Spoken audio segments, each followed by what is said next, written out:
የኔ እንትን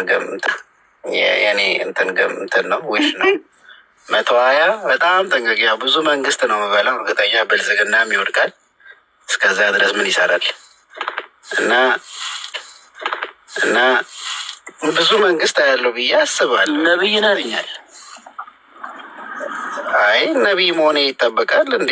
በራስ እድሜ ላይ እንዲህ መናገር ታረ ነብይ ቢሆንስ ቢያንስ ዋሽተም 120 ዓመት እኖራለሁ ትላለህ። ታረ በምን እንመን እነዛሽ ውሸቱን እሺ ነው ብለን እኔ ለራሴ ማንም አይመለከተውም፣ አንተንም አይመለከትም፣ ነቢይም መሆንም አይጠበቅም። እመኛለሁ ነው ያለው በራሴ እኔ እኮ ኢትዮጵያ ውስጥ ይገርመኛል።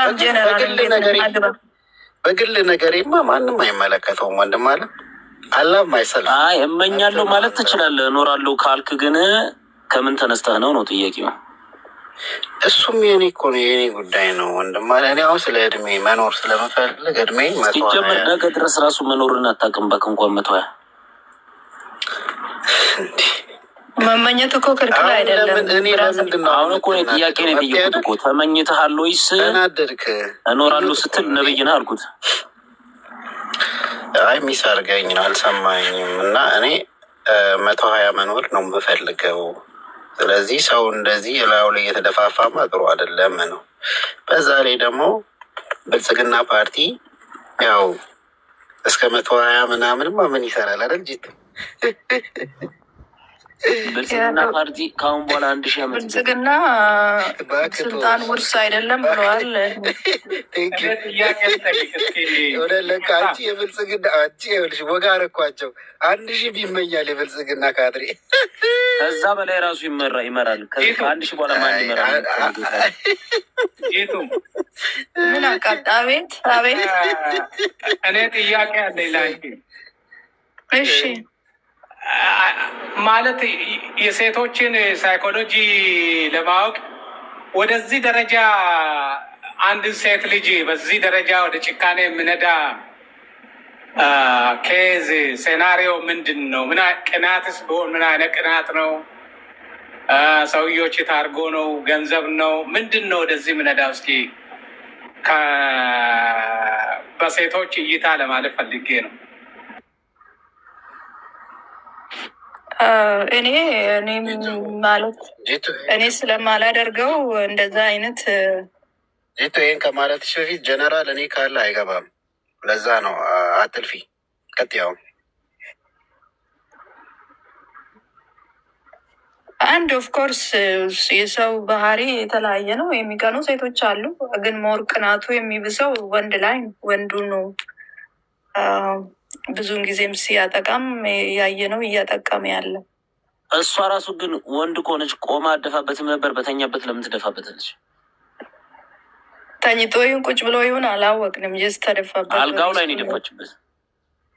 ታውቃለህ? ኦኬ ንገረና በደንብ አድርገህ። ያው ነው እኔም ሲዘዋወር የሰማሁትን ነው። አልጋው ላይ ነው የደፋችበት። እኔም የተዘዋወረው ነው ያየሁት። ግን ድርጊቱ በጣም ይኸኛው አንቺ ሐኪም ቤት ገብተው ነው እንትን ያልሽው ፎቶውን የፖስትሽው። ያስ እንደዛ ሰማሁኝ። የተወራም ወደ ሌላ ሀገር ሄደዋል ሕክምና። አይ ጥሩ እኮ ነው። ሁሌ በሴቶች ብቻ በወንዶች ብቻ መደፈሩ። አሁን የእሷ ቆሞ ቢሆን ኖሮ አሪፍ ነበረ፣ ግን ተኝቶ መሆኑ ነው። ሁለት ደግሞ ያው ሴቶችም ለውጥ እያሳያችሁ ነው ማለት ነው። እንደዚህ አይነት ለውጥስ ለውጥ አይደለም፣ ውድቀት ነው። የምን ለውጥ? ያሁን አሁን ሌሎቹም ይቀጥላሉ። ለውጥ ነው። አስፈራራና የምሬን እኮ ነው። በቃ አንድ የሆነ ነገር እኮ ነው። አንድ ማዕበል የሚጥስ እኮ ነው የሚፈለገው እኮ። አንድ በቃ ተከታይ አይጠፋም ለምንም አይነት ድርጊት ማለት ነው። እንደዚህ አይነት ለውጥ አይባልም። እንዴት ነው ለውጥ ተብሎ ስም የሚሰጠው? የሰይጣን ኤጀንት ሆና ለሰይጣን እያገለገለች ነው ማለት ነው ሴትየዋ። ላካት ሂጂና እንደዚህ አድርጊ። ያው ሰይጣን እኮ ሃይማኖተኞች የሚፈጥሩት ውሸት እኮ ነው። ሰይጣን ሳይሆን በዛ ሰዓት የምትጋበዥው የንዴት ውጤት ነው። ሰይጣን ምን አደረገ? ሰይጣን ዘይቱ አላፈላው፣ ተጣሉ አላላቸው፣ ዘይቱ አልጋገሩ ነፍሷን ነዋ። ስፕሪቱ የተጠቀ ላይክ የሰይጣን እኮ ስፕሪት ነው። የሰውን ነፍስ ነው እኮ የሚጠቀሙ ተጠቅሞ ሰው ጥሩ ነገር ሲያደርግ ለእግዚአብሔር ጥሩ ነገር ሁሉ የእግዚአብሔር መጥፎ ነገር ሲያደርግ ለሰይጣን የማይመስል ነገር እኮ እና ሰይጣን መልካም ነገር ነው የሚያደርግ። በመጀመሪያ ደረጃ እግዚአብሔር የሰውን ልጅ ሲፈጥረው ከመልካምም ከክፉም ባህሪ ነው የፈጠረው እኮ አይደለ? እንዲናደድም እንዲረጋጋም እንዲያስተውልም ነው። ሰው ከተናደደም